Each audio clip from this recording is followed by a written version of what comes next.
Well, good afternoon again, folks. Welcome to another episode of Spilling Tea. I'm your host, Tiffany Daniels. We'll get to the JRC in a moment, but first, again, shortened disclaimers and the trigger warnings. If you're unfamiliar with the Stop the Shocks campaign or the campaign against the troubled teen industry, pertinent links can all be found right there in the description box, along with corresponding labels just above them so you know exactly what you're clicking on right before you get everything pulled up. So if you would like to follow along or do some deep dive researching on your own, feel please absolutely free to do so. Trigger warnings: when we discuss places like the Judge Rotenberg Educational Center or Agape Boarding School for Boys, you're going to hear vivid descriptions of and catch clips of surveillance footage of people with mental health issues and disabled people being tortured and abused. If you got young children present, please make sure to utilize the headphones. Again, this channel is marked not for kids for a reason. We do use profanity, and we do speak on dark subjects. If your child's 16 and younger and watching this, parental supervision is very much advised. Now, where we left off. These genuine and substantial issues of fact raised by the material submitted include, but are not limited to, facts concerning the efficacy and benefits of the ESD treatment. Lie. That's a lie, JRC. We just explained in the previous video why that is a lie. But since you all apparently are hard of hearing, allow me to bring up the points again. The studies that you brought forward as though from an objective party are, at the very least, over 40 years old, at the very most, even older than that. Which means these clinical studies were conducted before the device in question had even been invented by Dr. Israel. Okay? Those particular studies had to do with the regard of the effectiveness regards to physical aversive therapy. Now, these two things are only very loosely related in that the GED is indeed a physical aversive device. And that's where all relevance ends. Okay? Those studies had to do literally with physical aversive therapy alone. It does not in any way provide any evidence whatsoever in regards to the efficacy and benefits of ESD treatment. Because during that particular time period, you all were not engaging in electric skin shock treatment. You used the old physical aversive consequences. The pinching to the bottom of the soles of the feet until they bled. Punishing kids by spanking them with hard kitchen spatulas. The pellets you forced those kids to inhale. And forcing ridiculously hot cess down child's mouth in regards to physical adversities. Okay? You can't bring studies that old into a conversation in regards to the safety, the efficacy, and the benefits of a device that did not even exist at the time those clinical studies were being conducted. That is why they were thrown out, because they were literally completely irrelevant to the subject at hand. Number two, we explained why the clinical study that the JRC put forward that was conducted within their school halls is literally not allowed to be considered with any real weight because it was the JRC's own device that the JRC conducted a clinical study on within their school and on their own students. Do y'all not see the issue here? Confirmation bias should have got that study thrown out on its ass immediately. And nobody should have taken the painstaking migraine-inducing time to actually read through that said study, literally for that reason, but in the hopes of transparency and to show the general public that the FDA was being fair. They did go ahead and read and raise up all the points as to why they did not give that clinical study the same amount of weight as a study that had just literally recently been put forward in regards to the success rates of positive behavioral reinforcement. A, it's a newer study. B, all proper controls were there and present. C, they also included, in regards to success and the longevity of that success, by doing follow-ups, 1 year, 5 years, 10 years. After the original study concluded, to be able to show whether those methods have staying power or not. Right? The JRC literally had none of this.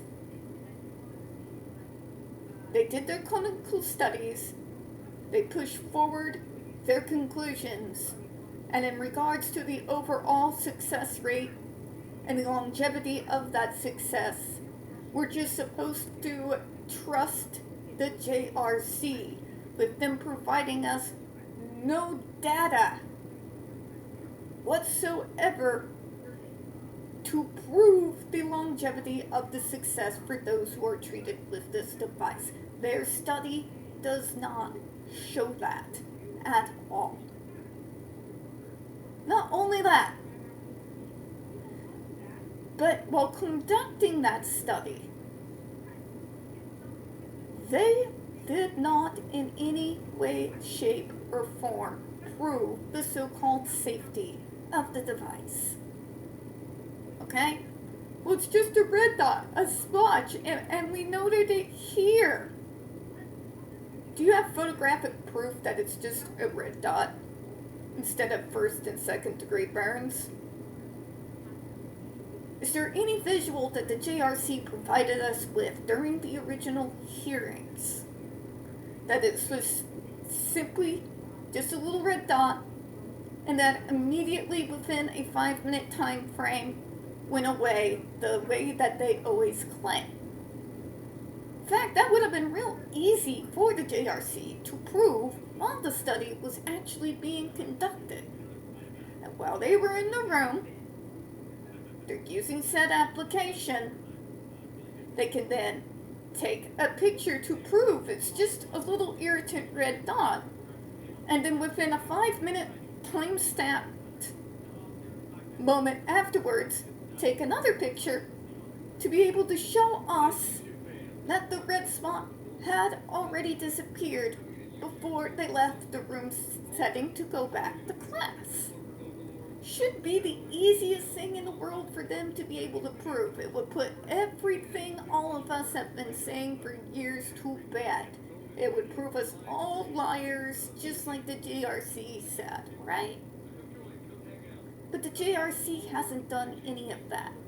Just like it is just trust me bro in regards to the longevity of the success down the road after using the GED device, it gives us nothing in that regard. They also provide no evidence that the only effect is a little red splotch that goes away within 5 minutes having received the shock. We're just, again, saying But they're the authority, so you just have to trust them, and you have to trust us, and trust me, bro. Doesn't work. Doesn't work, JRC. Okay? Alright, let's go to B. Facts concerning claim risks of the ESD treatment.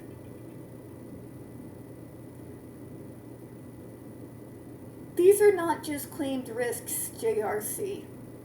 They are proven risks. There's a big difference between the two of them. I could logically think that using an electric skin shock device could cause untold injuries, and that would be a pretty good educated assertion. That's not what the FDA was operating off of here. These are not claimed risks, they're proven risks.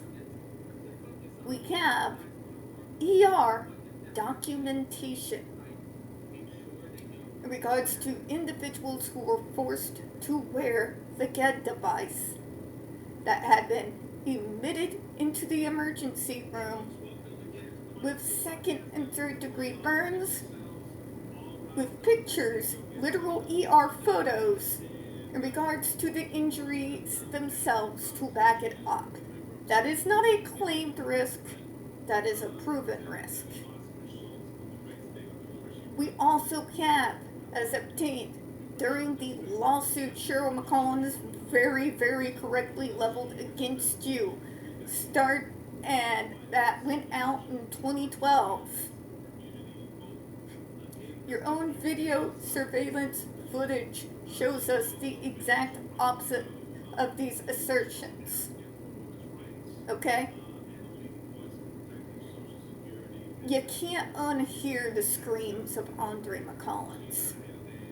You can't unread the ER medical documentation on the second and third degree burns all over his arms, all over his body, or the photographs that correspond with the ER documentation.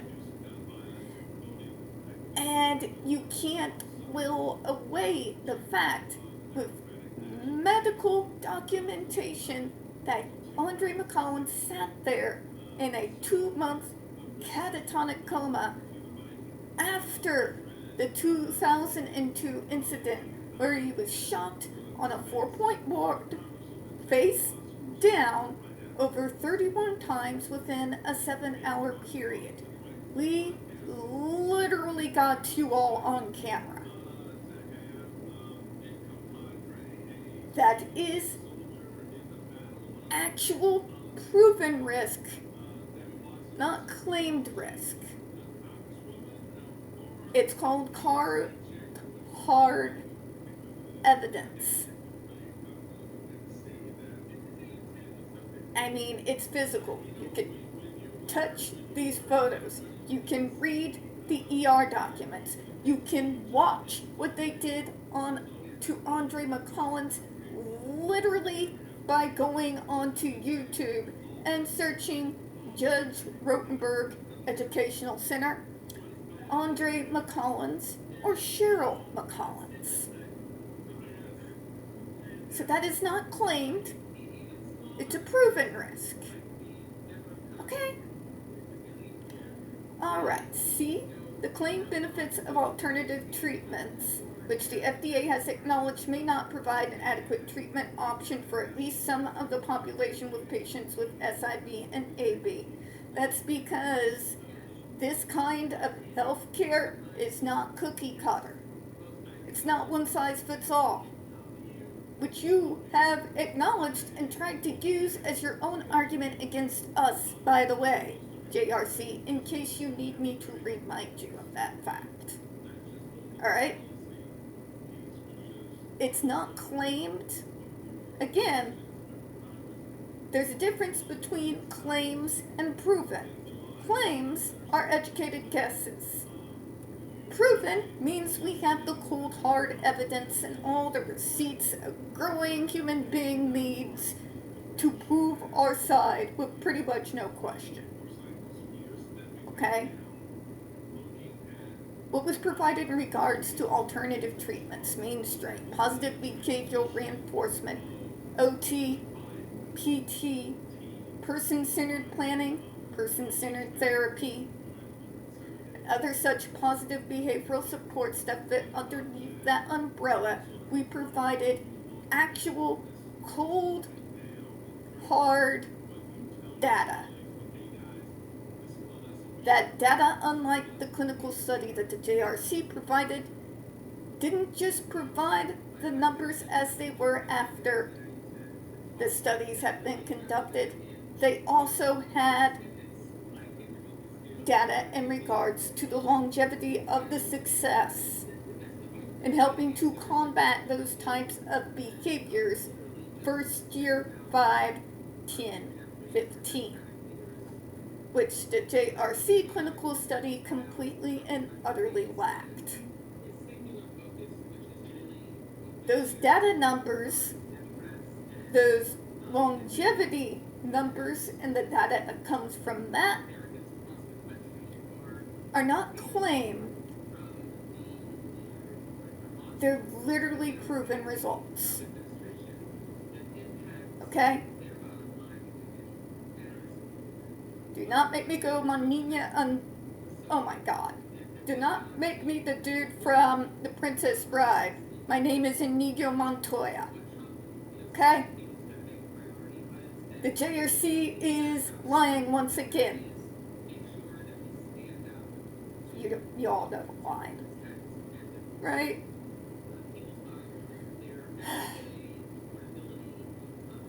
The reason why there's different types of treatment programs out there is because we understand you can't cookie cutter this shit. And the way that autism, as well as other diagnoses, affect each person is extremely individualized. And you will not find in this world two autistics who are affected in the exact same way as one another, because each way it impacts us is different. Everybody knows that. Literally, these days, it's 2025. Everybody knows that. Alright? Hence the need for different treatment programs depending on where the issues lie, which again, JRC, is exactly why the full functional behavioral assessment conducted before sending anyone anywhere is so goddamn important, so that you'll have the information on hand to make the best educated decision in regards to an overall treatment program possible, by having all relevant information at hand. Okay? Don't embarrassing yourselves. This has been told to you many times. These objections have been raised many times. Challenges have been raised multiple times. And all you people do is continue to do this copy and paste bullshit with never answering a single challenge ever.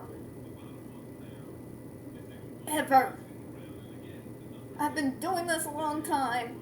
Never have you addressed a single question brought up to you all in regards to the full functional behavioral assessment in particular.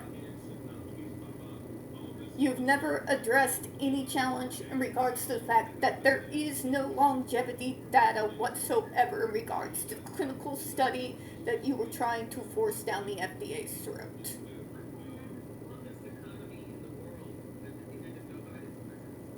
Okay. Good God. Alright. And D.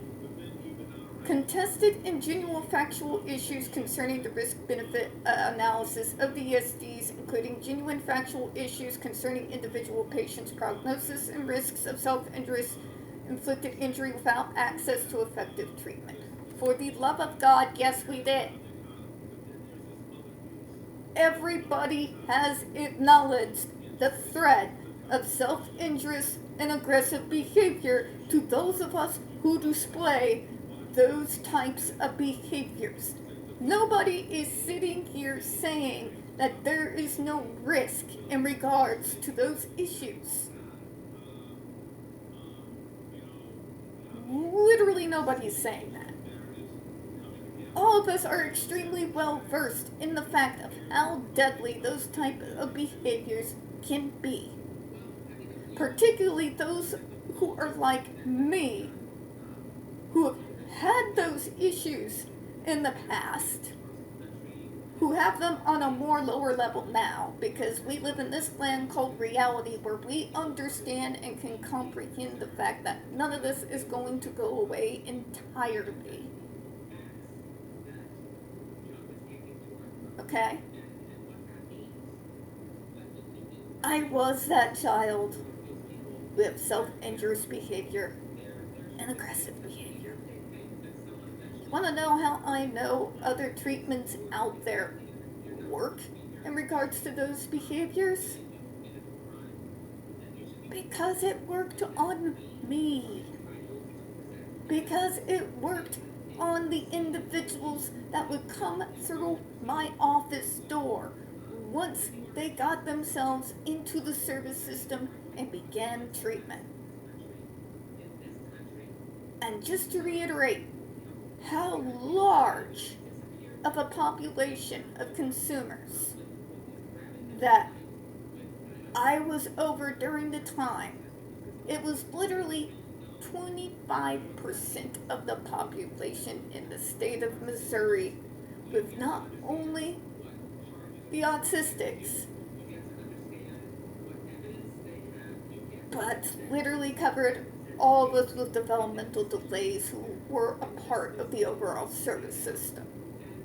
So you can't use the argument, but you never dealt with anybody as severe as we do, because the fuck I didn't.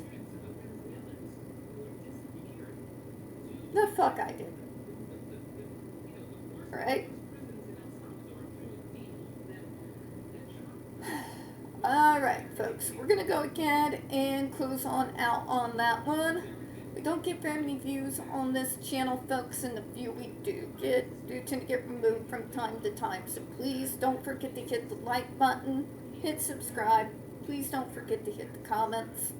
I do appreciate your time, and as always, folks, we here at Spilling Tea hope you have a good one. And yeah, sorry if you can see the two front teeth and essentially crumbling because of acid reflux and lack of access to dentistry for a good period of my life. I'm working on it, but they're trying to, get me to pay $14,000 out of pocket. I'm doing okay. I'm doing well, but I don't carry $14,000 in my wallet, so I'm trying to get it fixed. And you know what? If you want to make fun of me in the comments, I don't care. Go ahead, knock yourself out. We got to find joy in some area, considering what's going on right now in the country. And if I have to, be the object of it, still knock yourself out. I'm not going to stop you. We all can use a little bit of humor, even if it's somewhat mean-spirited. Alright, folks, we do appreciate your time. And as always, we here at Spilling Tea hope you have a good one. Goodbye, everyone.